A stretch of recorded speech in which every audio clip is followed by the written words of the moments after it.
인류 역사 가운데 가장 중요한 저는 체험이라고 저는 생각합니다. 물론 세상 사람들은 세상의 역사는 그렇게 보지 않겠죠. 그러나 영적인 관점에서 본다면 저는 그렇게 분명히 말할 수 있습니다. 왜냐하면 분명히 사람이 신의 감동이 되어서 인간의 한계를 벗어나 놀라운 회복과 축복의 장을 연 사건이었기 때문에 이 오순절 다락방 용광로 체험, 바로 성령 체험은 정말 중요한 역사적인 사건이었다라는 것이죠. 자, 그런데 여기에서 우리가 보아야 할 중요한 것이 또 하나 있습니다. 오순절 마가 다락방 이 성령이 불같이 임하면서 영적 용광로가 되었었는데 바로 이때 가장 두드러지게 일어났던 한 가지의 현상이 방언이었습니다. 방언이 있었습니다. 사도행전에도 그렇고 제가 지난주에 말씀드렸던 각양각색의 오순절 성령 강림 사건이 있었던 모든 현장들마다 동일하게 반복되었던 한 가지의 일이 바로 이 방언이었습니다. 오순절 성령 강림과 이 방언의 이야기는 뗄래야 뗄 수 없는 아주 긴밀하게 연관되어 있는 그런 모습이었다라는 것이죠. 그래서 오순절 성령 강림이 있을 때마다 사실은 문제시 되어 왔습니다. 논란의 한 핵심 한복판에 들어있는 것이 바로 이 방언이었습니다. 사도행전에도 오늘도 우리가 방금 읽으셨듯이 방언에 그런 논란이 일어나는 그런 모습을 성경은 분명히 기록하고 있는데 우리가 우리의 각 난 곳, 자신들이 태어난 곳이라는 얘기죠. 난 곳에 방언으로 듣는 것이 어찌미냐, 우리의 각 방언으로 하나님의 큰 일을 말함을 듣는도다 하면서 온 동네 사람들이 소동이 일어났습니다. 근대의 오순절 운동도 그랬고 그 다음에 지금도 오순절 교단과 다른 교단 사이의 가장 큰 이슈는 이 방언 문제입니다. 그러면 왜 성령님께서 강림하실 때마다 오순절 사건이 있을 때마다 이 방언 현상이 두드러지게 이슈화가 됐었느냐라는 것이죠. 성령이 강림하시면서 왜 방언이 항상 두드러지고 중요한 이슈거리가 되어 왔었느냐, 왜 그런 것인가? 아마 이렇게 얘기하시는 분들도 있었을 것입니다. 마귀가 장난한 것일 것이다. 저는 그렇게 보지 않습니다. 왜냐하면 이 성령이 초대교회, 교회가 태동하는 이 중요한 시점에서 마귀가 장난하도록 성령님이 내버려 두지 분명히 않으셨을 것이라는 저는 확신이 있습니다. 분명히 그렇다면 성령님이 하신 것입니다. 성령님께서 그렇게 하셨다면 우리가 이렇게 생각할 수 있죠. 그러면 성령 충만한 생활이라면 반드시 방언을 해야 되는 것이냐, 이런 질문이, 방언이 그만큼 중요하냐, 이런 질문이 분명히 떠오를 것입니다. 저는 분명히 아니라고 말씀드립니다. 저는 어느 누구보다도 솔직하게 말씀드립니다. 아마 처음 말씀드리는 것 같은데 하나님의 은혜로 그렇게 하게 되었습니다. 그렇지만 이것이 저의 신앙생활에 중요한, 정말 어떤 것과도 비교할 수 없는, 정말 세 손가락 안에 꼽는 중요한 것이냐, 저는 그렇게 생각하지 않습니다. 왜냐하면 심지어 돌아가신 한경직 목사님 잘 아시죠? 굉장히 우리 교계에서도 유명하셨던, 정말 하나님 앞에 귀하게 쓰임 받으셨던 그런 원로 목사님이셨습니다. 그런데 이 목사님이 돌아가시기 직전에 하신 말씀이 있죠. 나는 평생토록 방언 못했다라고 얘기를 하셨습니다. 그렇다면 한경직 목사님이 성령 충만하지 못했을까요? 그런 얘기는 아니지 않겠습니까? 분명히 그렇다면 무엇인가? 성령 충만하다고 해서 반드시 방언이 따라 나와야 된다, 신앙생활에 정말 중요한 것이 방언이다, 저는 그렇게 생각하지 않는다고 반드시 방금 말씀을 드렸습니다. 자, 그래서 그러면 성령 충만이 일어나면서 방언의 역사가 나타나는 것에 대해서 사람들이 많은 해석을 내어놓기 시작을 했었습니다. 그 중에서 방언을 하는 이유, 성령 충만할 때 방언을 하는 이유가 무엇이냐, 성서 해석학자들이 공통적으로 많이 내놓는 얘기가 복음을 전하기 위해서이다, 복음을 전하기 위해서이다라고 얘기를 합니다. 그러나 그건 설득력이 없어요. 왜냐하면 사도 바울이 그러면 복음을 전할 때마다, 전도할 때마다 늘 방언을 하셔야 되지 않겠습니까? 근데 그런 기록이 없습니다. 그리고 또 실제로 지금 방언하는 것은 좀 많이 달라진 것 같습니다. 오늘 본문에서도 나타났던 이 방언이라는 것은 지역 방언이었어요. 다이얼렉트였습니다. 예를 들면은 여러분이 만약에 한국말을 하시지 않습니까? 제가 어떤 강사로서 여기 왔는데 다른 지역에서 살던 사람이었어요. 아프가니스탄 지역에서 왔다고 생각해 보겠습니다. 제가 여러분 한국말을 제가 할 수 있겠습니까? 못 듣지요, 못 하죠.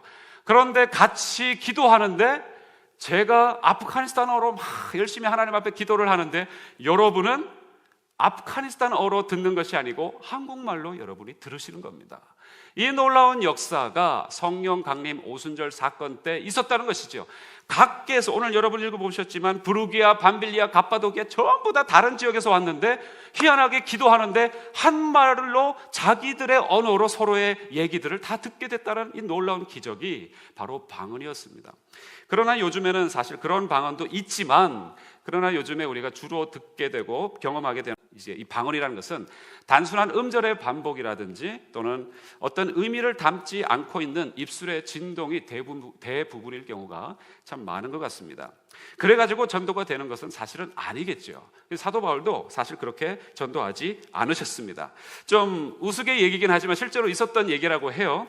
어떤 아주사, 1906년도에 그 캘리포니아에 있는 아주사 거리에서 놀라운 성령의 폭발적인 운동이 일어났을 때에 어떤 분이 너무너무 뜨거워가지고 방언을 하시게 됐는데 인도 방언을 받으신 거예요.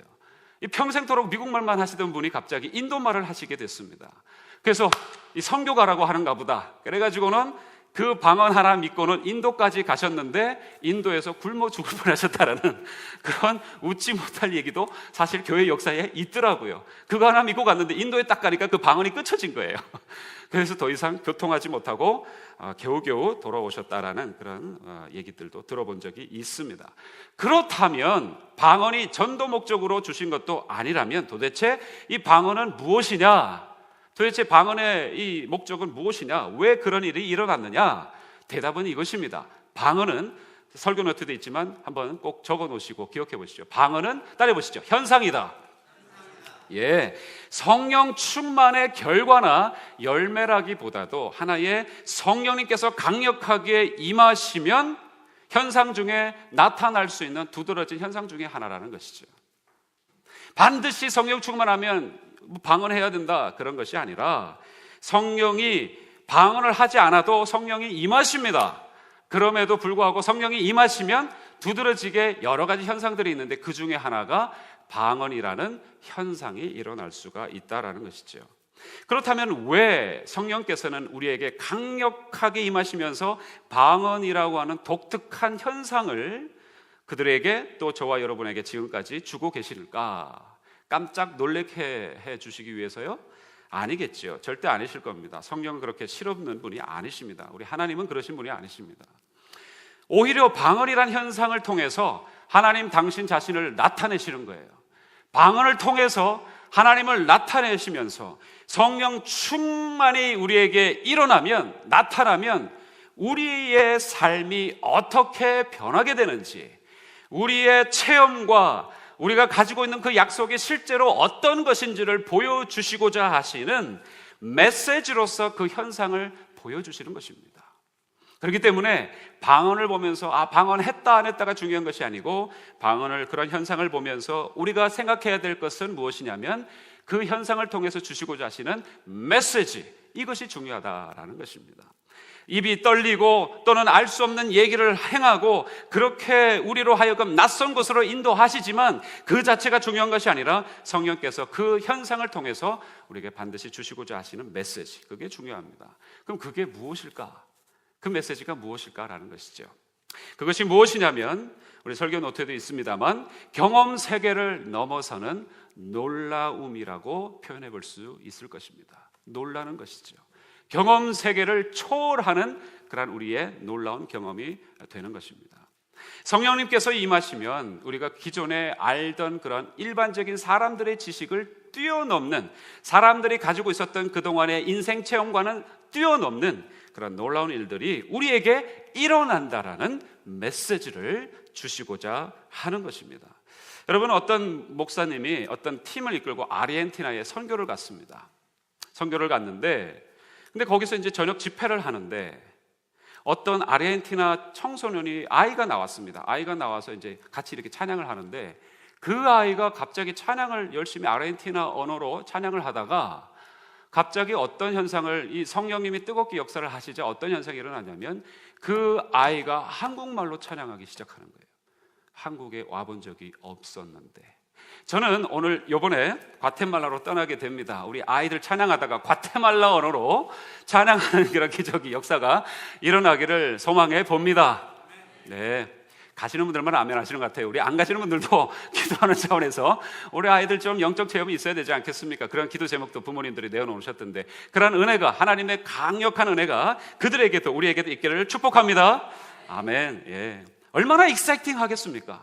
그런 현상을 보면 사람들은 보통 자기 경험 테두리에서 벗어나지를 못해요. 옛날에 내가 다 해봤어, 이런 분위기를 얼마나 우리가 자아내지 않습니까? 그러나 하나님이 그런 현상을 통해서 분명히 주시는 것은, 아니야, 그건 네가 바운더리 쳐놓은 것이야. 내가 임하면 네가 상상하지도 못했던 일들이 벌어진다라고 하는 것이 방언이라는 현상을 통해서 주시고자 하시는 하나님의 메시지입니다. 명백한 영적 현실, 너는 더 보아야 할 것이 있다라는 것이죠. 고발하시는 어떤 하나의 성령의 역사의 장이기도 합니다. 네가 내 인생을 자로 재놓고 나는 여기까지밖에 되지 않는다, 또는 나는 여기가 충분하다라고 생각하는, 하나님이 보이시지 않으면 하나님이 안 계신다라고 생각하는 그런 인간의 오만함을 꺾으시고, 입술조차도 내 입으로 내가 주장하는 것이 아니라 하나님이 만지시고 벌리게 하시고 말하게 하시는 놀라운 성령 하나님의 강권적인 주권적인 인생의 범위를 넘어가시는 이런 역사, 그 메시지가 방언의 현상 속에서 우리가 들어야 되는 그런 은혜이다라는 것입니다. 할렐루야. 그런 은혜가 우리에게 있는 것이에요. 그러나 그것보다도 더 중요한 것이 있습니다. 중요한 것은, 왜 그러면 하필이면, 여러 가지 다른 기적도 있을 수 있는데 왜 하필이면 방언이냐라는 것이죠. 왜 하필이면 방언이냐? 그 대답은 성령께서 우리의 전 존재를 새롭게 하신다라는 그런 하늘의 메시지가 이 방언 현상을 통해서 주시는 것입니다. 뭐라고요? 성령께서 우리의 전 존재를 어떻게 해요? 새롭게 하신다. 아멘. 저는 이걸 간절히 사모합니다. 자, 왜 방언으로 역사하셨을까? 여러분, 여기에 놀라운 또 비밀이 하나 있습니다. 언어는요, 우리에게 가장 중요한 것이기 때문에 그래요. 뭐가 중요하다고요? 언어가 우리에게 굉장히 중요합니다.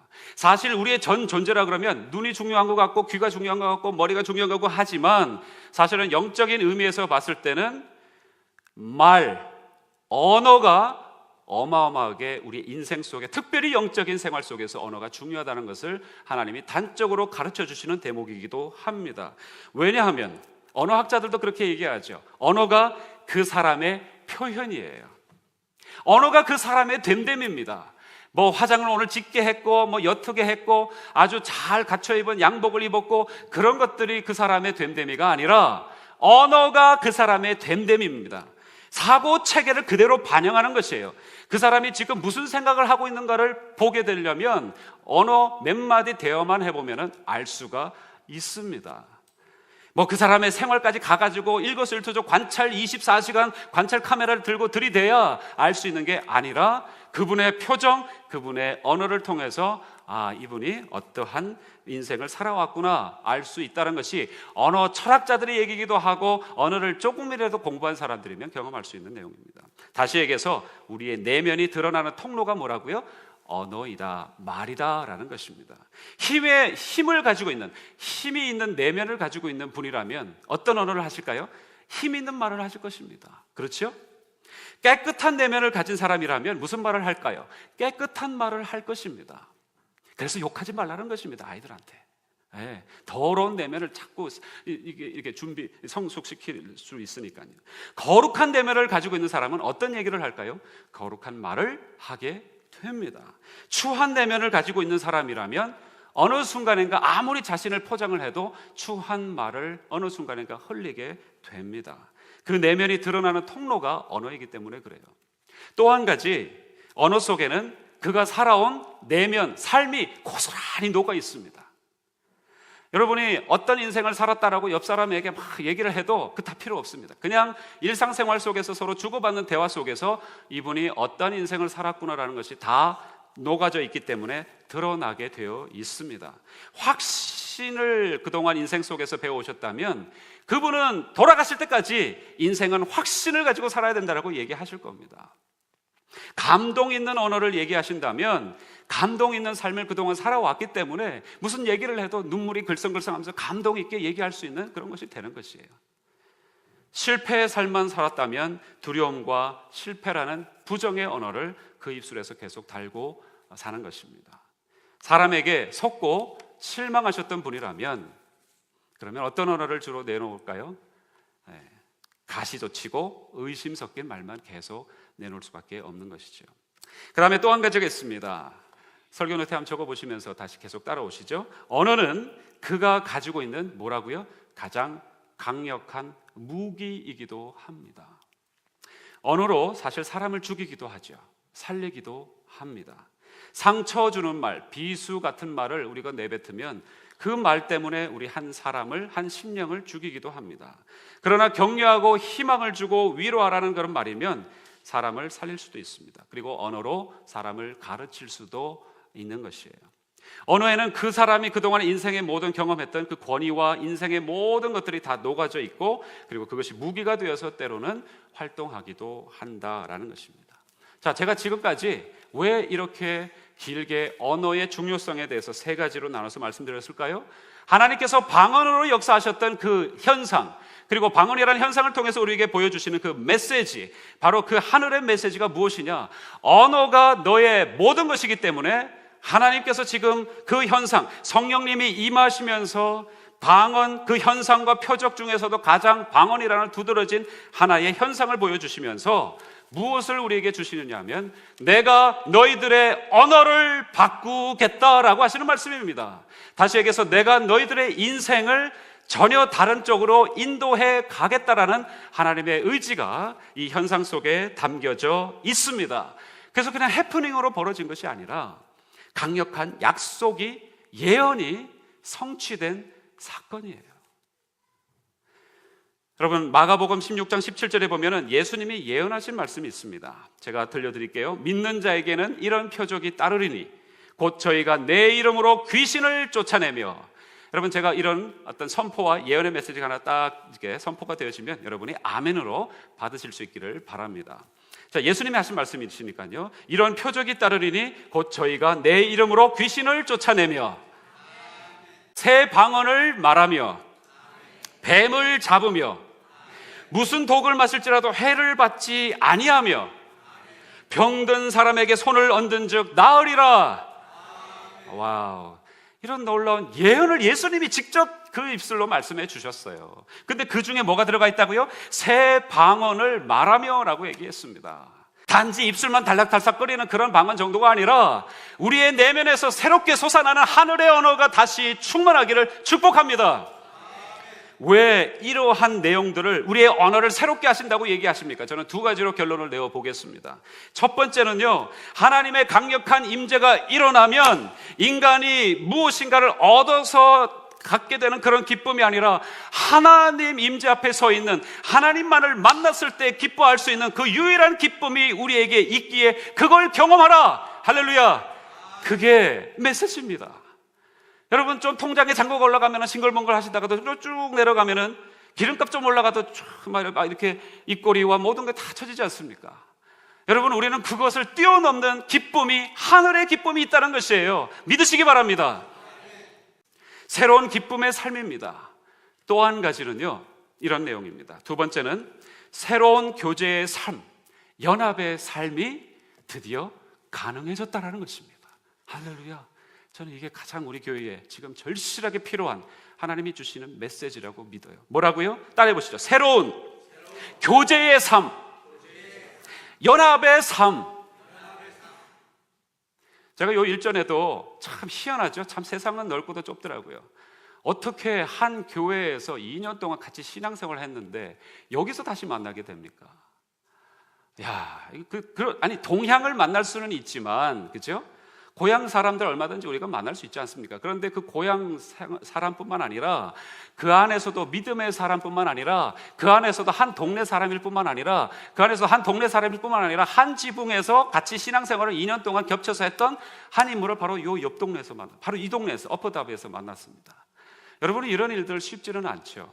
정말 이러한 만남에서 제가 생각했던 것은 무엇이냐면, 이야, 너무 반갑구나. 그러면서 바로 뭐 선배, 후배 이런 얘기가 나오고 그동안에 묵혔던 얘기들 회포를 풀자 이런 얘기도 나왔지만, 그러나 제가 지금 말씀드리고자 하는 것은 무엇이냐면, 아무리 같은 한 지붕 아래, 한 하늘 아래, 같은 시간대를, 같은 무언가를 공유했다 할지라도 정말 우리에게 소중한 것은 서로가 마음과 마음을 터놓고 교제, 커뮤니케이션을 할 수 있으려면 딱 한 가지, 성령님이 우리에게 모두 다 동일하게 임하셔서 서로에게 주인이, 성령 하나님이 주인이 되셔야 우리의 진정한 교제가 터져 나오는 줄로 믿습니다. 아무리 10년, 20년 같이 살아왔어도 당신이 갖고 있는 하나님과 내가 갖고 있는 하나님이 전혀 다르다면 얘기가, 대화가 되지 않는 것이에요. 진정으로 우리가 갈등과 분열을 회복할 수 있는 유일한 것은요, 성령 충만한 길밖에 없는 줄로 믿습니다. 성령님의 음성을, 메시지를 담으십시오. 저와 여러분의 마음속에 자꾸 옛날에 내가 뭐 했다 이런 얘기 하지 마시고요, 오늘 내 인생 속에 하나님이 무엇을 하고 계신다는 얘기가 오늘 이 시간 이후로 서로 만나실 때마다, 교제하실 때마다, 서로 전화하실 때마다 그런 얘기가 주된 얘기가 될 수 있도록 주님의 이름으로 간절히 축복합니다. 이게 진짜 교통이에요. 제가 한 가지만 얘기 드리고 말씀을 정리합니다. 통계에 의하면 두 사람이 만나서 얘기를 할 때에 80%는 듣지 않는다고 합니다. 그러니까 여러분이 열심히 얘기해도 그 중에 80%는 다 무용지물이에요. 근데 그러면 20% 듣는가? 그것도 아니라고 합니다. 20%도 그 사람이 그 사람 스스로 생각해서 그 테두리 안에서 저 얘기는 이런 얘기일 거야 하면서 듣는다고 합니다. 그러면 쉽게 얘기해서요, 더 다른 수치도 있던데, 쉽게 얘기해서 우리가 얘기하면 옆에 있는 사람 듣는 것 같지만 안 듣는다는 얘기예요. 여러분, 입만 아픈 거예요. 그러나 한 가지 소망이 있습니다. 성경에서 얘기해 주시잖아요. 인간과 인간과의 그 커뮤니케이션이, 진정한 소통과 융합과 이 갈등과 분열을 해결하고 하나 될 수 있는 것은 정치적으로도 경제적으로도 어떤 사회운동으로도 되지 않고 분명히 예수 그리스도 안에 바로 성령 충만하면 놀라운 하늘의 언어까지 새롭게 하셔서 그 언어를 갖고 있는 사람이 또 이 언어를 갖고 있는 사람이 서로 만날 때 교통하게 되는 줄로 믿습니다. 이 은혜를 사모하십시오.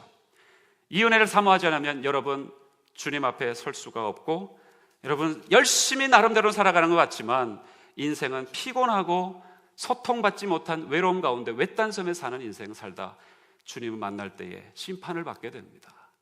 여러분, 이 시간 다시 한번 주님의 이름으로 강하게 부탁, 권면, 축복드립니다.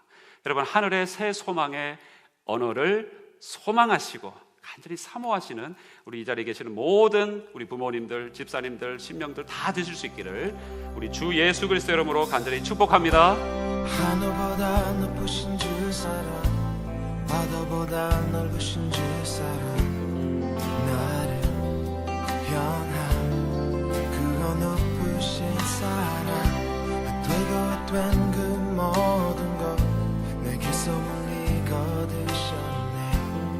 나의 수지 찬양되었네. 하늘보다 높으신 주 사랑, 바다보다 넓으신 주 사랑, 나를 향한 그거 높으신 사랑, 되고 된 그 모든 것 내게 소문이 거두셨네. 나의 수지 찬양되었네. 영원히 감사드리리 주님의 그 은혜, 나 찾아주신 그 사랑, 오 주님의 전부. 사랑해요, 경배해요, 나 주 위에 살리, 영원토록 지시하신 주 사랑을 전하리.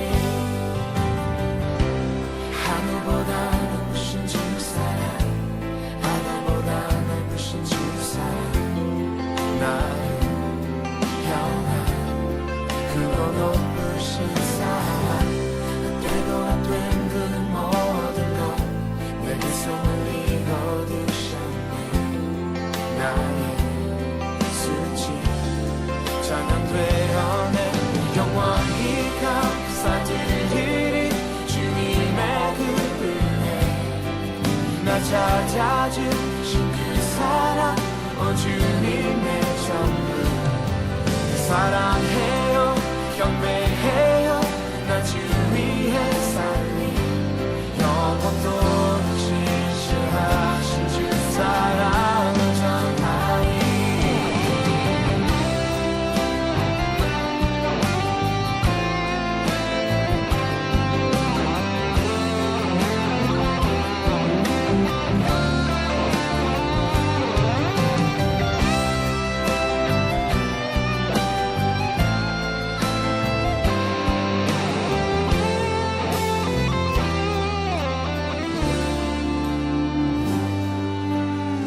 하나님께서 세상을 사랑하사 독생자를 주셨으니 믿는 자는 영생을 얻으리 하나님께서 세상을 사랑하사 독생자를 주셨으니 믿는 자는 영생을 얻으리 하나님께서 세상을 사랑하사 독생자를 주셨으니 믿는 자는 영생을 얻으리 하나님께서 세상을 사랑하사 독생자를 주셨으니 믿는 자는 영생을 얻으리 하나님께서 세상을 사랑하사 독생자를 주셨으니